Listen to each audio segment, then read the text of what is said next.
Hi, it's KCCK's Culture Crawl. I'm Dennis Green, and my guests today are from the Cedar Rapids Opera production of The Littlest Mermaid, which has 20 performances and change, but you can only go to 3 of them.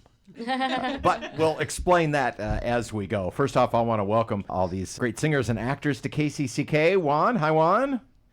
Hello. And Virginia. How you doing? Haley. Hi. And Hannah, welcome. Hi. And you are the entire cast of The Littlest Mermaid. We literally have everybody, cast and crew. That is correct. I'm guessing that there is not a 14-person road crew that sets everything up for you as you go around to the schools and Not stuff. this time, no. So before we start talking about the production, this is your first time, I know, in the Cedar Rapids area, so welcome. But tell me just a little bit about your background and history in singing and performing and all that. Juan, why don't you start? Yeah, for sure. Right now, I'm based in Columbus, Georgia. I'm pursuing my artist diploma there, which is what I would hope to be my last degree. Previously, I graduated from my master's in Binghamton, New York. But I'm originally from Mexico City, so this is my 3rd time in the United States now. Oh, excellent. Virginia? Yeah, my name's Virginia Reed. I'm originally from northern New York, just outside of Albany, but I'm based out of Kansas City, Missouri now, so go Chiefs. I'm sorry. I did my undergraduate, my bachelor's at Manhattan School of Music, and then I moved to San Francisco for my master's degree, and I'm just enjoying the Midwest now. All right. Haley? Yeah, absolutely. My name is Haley Guerra. I just graduated from Indiana University with my master's, and just recently, as of 2 weeks ago, relocated to Philadelphia. So I'm based in Philly now, but I'm originally from McAllen, Texas. Hannah is actually my cousin. Oh. We're both from McAllen, so it was great to reconnect on this gig, and yeah, we're happy to be here. Okay. Spoiler alert, we now already Yeah, I know guess that. so. She literally just took it from me. Not just joking. But that's what we do. We're cousins. So I'm actually based in Rochester, New York. I've been living there for the past, I think, 4 or 5 years. I finished my master's at Eastman about 2 years ago, or 2 years and a half. And then I did my undergrad at the University of Texas, Rio Grande Valley, which is in Edinburgh, Texas. So it's like the next city from McAllen. So the two of you growing up, were you close cousins? I mean, did you hang out a lot? Did you realize from an early age that you had this in common, or? So this is kind of common in Mexican families. You have a lot of cousins just all the time. I have 19. Yeah, it's so. like you just have lots of cousins and they live everywhere, and we actually didn't know each other growing up. Our families knew each other, but we were not very close until we got in high school, and we were both in the Texas All-State Choir. And that was kind of where we connected. And then we went to the University of Texas, Rio Grande Valley together. And we were in college together. And then Hannah went off to Rochester. And we haven't seen each other for 5 years at this point. And so we got to reconnect here in Cedar Rapids when we were like, oh my goodness, we're both going to be on this gig. Yeah. Oh, how fun and coincidental of all the singers that we'd have the two of you. Oh, okay. The opera is The Littlest Mermaid, based on a tale that we are familiar with, but in no way connected or violating any of the copyright of the Walt Disney Corporation. Matter of fact, not even close. Yeah, we're not going to make the mouse mad. Based on Rusalka, which is a very famous opera. Who wants to kind of give me the back of the paperback book summary of the plot? Maybe Rusalka herself. Yeah. Oh, okay. Or Hannah Rusalka will do it. She really just brings it to me. Very shortly, I guess, for the plot that we have going on. It's a happy ending. It's not the sad ending. Yeah, the original tale, not exactly uplifting. Right. She starts off, just wanting to go to the surface, and that's her dream, is to become a human, but also meet her prince. Her sister, which my cousin actually plays, she's, telling her, what is wrong with you? You shouldn't be going up to the surface. And then she eventually meets her prince on the beach, about 5 minutes into the show already. And then she sings to him, he wakens. Then she's going off to the sea witch, and that's Virginia's part, and she's already convinced. She wants to go ahead and sign this contract, get this going.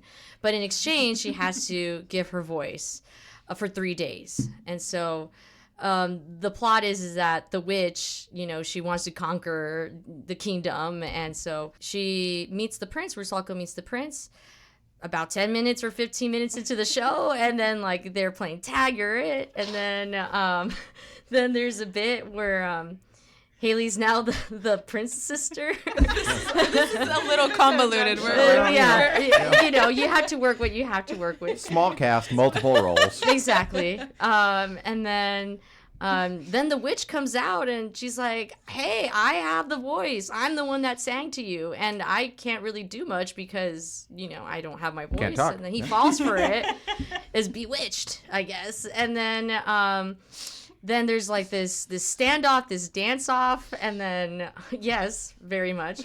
And then basically Rusalka's sad because now he chose her, the witch.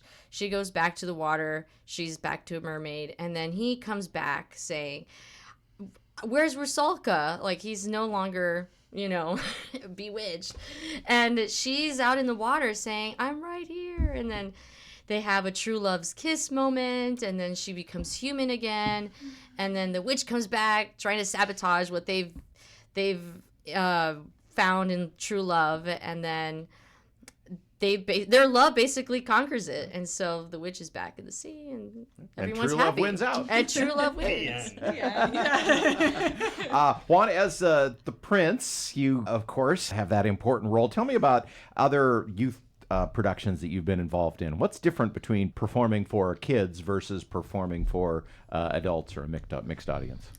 Yeah, for sure. We tenors tend to play the love interest, so playing the prince is not completely foreign to me. But I don't get to do performances for kids that often. I have in the past. I did Papagayo at Tri-Cities Opera, and I also did Hansel and Gretel in Binghamton University. And it's always the best audience there is, because there is no more honest audience than that.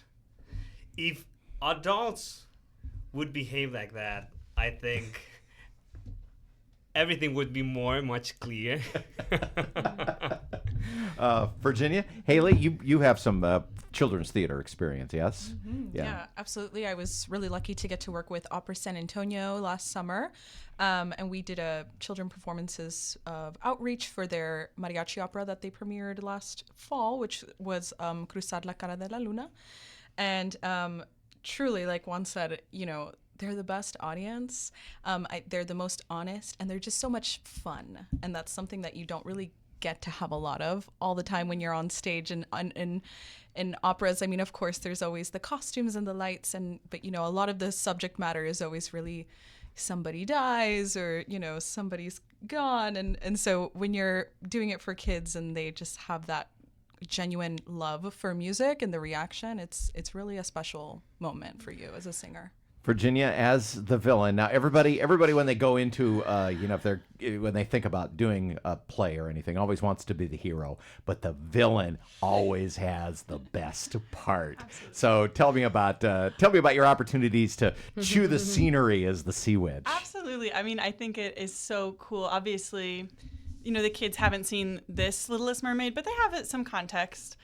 I love it. It's my first time playing a villain.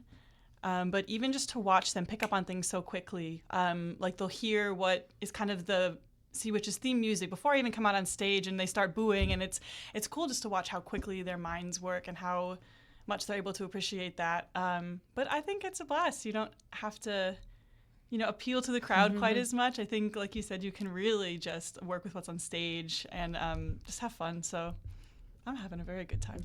At the time of our taping, you have one performance under your belt, first of 20 and change. So, and it's fresh in your mind because it was just earlier in the day. So how'd it go? I'd say it went great. It was definitely, although we were expecting children to be very extroverted about it, me personally, it's it always like it still surprised me. Hearing them cheer and hearing them participate as much, it's so thrilling. Yeah, I have to say that too. Since it was my first time doing a children's outreach like that.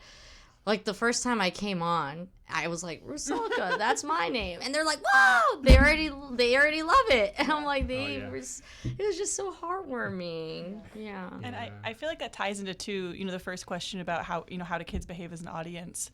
I think that, they haven't yet been told like, this is when you clap, this is when you do this is how you behave. And so they'll come out and be super loud or you hear applause in places you weren't expecting. And I feel like, in my experience, that really keeps you on your toes in a very fun way.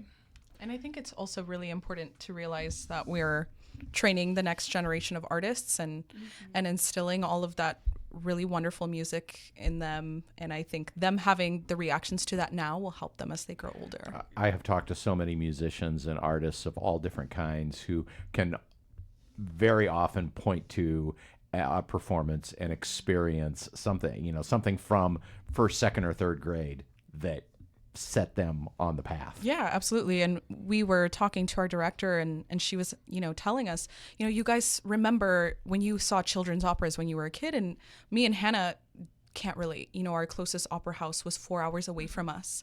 And we never really got that experience, but we were very lucky to have music in our lives as kids anyway. And so them getting to be able to bring this to children everywhere is just a really special experience for us.